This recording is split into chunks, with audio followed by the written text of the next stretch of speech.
আমরা আজকে পটুয়াখালী লঞ্চ ঘাটে এসেছি। এখানে সুন্দরবন 14 একটি লঞ্চ এসে দাঁড়িয়েছে, কিছুক্ষণের মধ্যে ছেড়ে যাবে। পটুয়াখালী থেকে প্রচুর পরিমাণে যাত্রী নিয়েছে, যেটা নেওয়ার কথা স্বাভাবিক সেভাবেই নিয়েছে। আমরা এটা দেখার জন্য এখানে ওয়েট করতেছি অনেকক্ষণ থেকে। আমার সঙ্গে আমার বন্ধু এবং আমি এই দৃশ্যটা দেখার জন্য এসেছি। খুব সুন্দর একটা পরিবেশ। আমি ভাবলাম যে যেহেতু এখানে এলাম, তাহলে এই ফ্রেমের ভিতরে আমাকে একটু নিয়ে রাখি, কারণ এটা ভবিষ্যতে বা কোনো এক সময় দেখতে পারবো যে আমি পটুয়াখালীতে গিয়েছিলাম আর সুন্দরবন 14 এই লঞ্চের সামনে আমি একটু নিজেকে রাখতে পেরেছিলাম। খুব ভালো লেগেছে, যদিও বা আমাদের এলাকায় বা আমাদের দেশে এই সমস্ত লঞ্চ বা এরকম নদী নেই।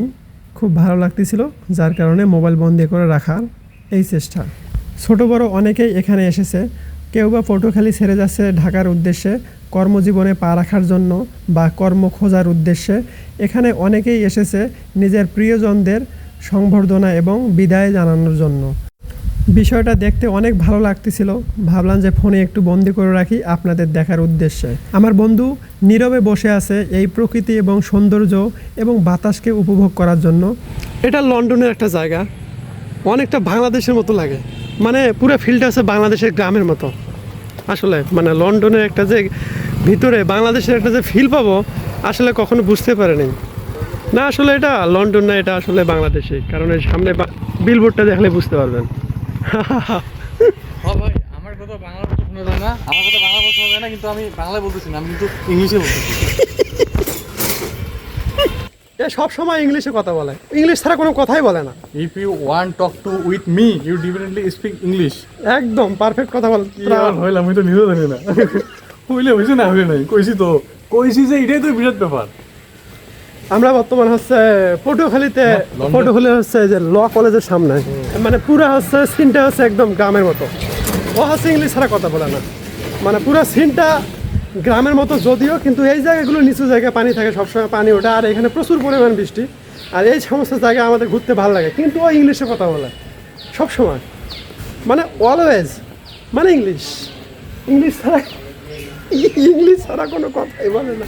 কিন্তু সে নিজে বোঝে না যে আসলে এর ইংলিশের মানেটা কি, ও মানে বুঝতে পারে না। টক টু মি ইংলিশ, কিন্তু সবসময় ইংলিশে বলে নাকি? ইয়েস। দেখেন কত সুন্দর, একদম ইংলিশ মাই ফেভারিট ল্যাঙ্গুয়েজ। ও হ্যাঁ, ও একদম গ্রামীণ পরিবেশ। তুমি একটু কও। গ্রামীণ পরিবেশ না, আমি কি বলবো, তুমি সবসময় ইংলিশে কথাবার্তা বলো, মানে তুমি তো আমার ইংলিশে শিক্ষা গুরু। সবসময় তুমি ইংলিশে কথাবার্তা বলো, আমি আর কি বলবো। আচ্ছা আমরা কই যাচ্ছি? আমরা একটা নতুন একটা রাস্তা এক্সপ্লোর করতেছি। আমরা সবসময় বাংলার সঙ্গে মিক্সড করি, মানে পুরো মিক্সড বাংলা ইংলিশ, কিন্তু ও সবসময় ইংলিশে কথাবার্তা বলে। সামনে একটা গরু আছে, সে বিষয়ে সেও অনেক কথা বলতে পারবে, মানে ওর কোনো সমস্যা হবে না ইংলিশে। তোমরা যদি প্রাইভেট পড়তে চাও কোনো সমস্যা নেই, তোমাদেরকে একদম টেন্স ভার্ব একদম যত ধরনের ন্যারেশন আছে সব কিছু খুব ভালোভাবে সে বোঝাবে। বাপরে, তোমার কথা এগুলো আমি নতুন শুনলাম। এই জায়গাটা আছে একদম পাখির কিছু শব্দ, মানে পুরো আছে ন্যাচারাল একদম। একটু সামনে এসে আদালত পাড়ার ভিতরে, পটুয়াখালীর ভিতরে যে এত সুন্দর একটা জায়গা রয়েছে, এখানে বিভিন্ন ধরনের অতিথি পাখি রয়েছে, যার কিচিরমিচির শব্দ আপনারা একটু শুনতে পারলেন। এখানে প্রচুর পরিমাণে পাখি, যার শব্দ দেখলেন তো, বুঝলেন তো। আমাদের দেশের ভিতরে এখন অতিথি পাখির শব্দ এবং ডাক বা দেখাই যায় না, এটাকে সংরক্ষণ করা উচিত।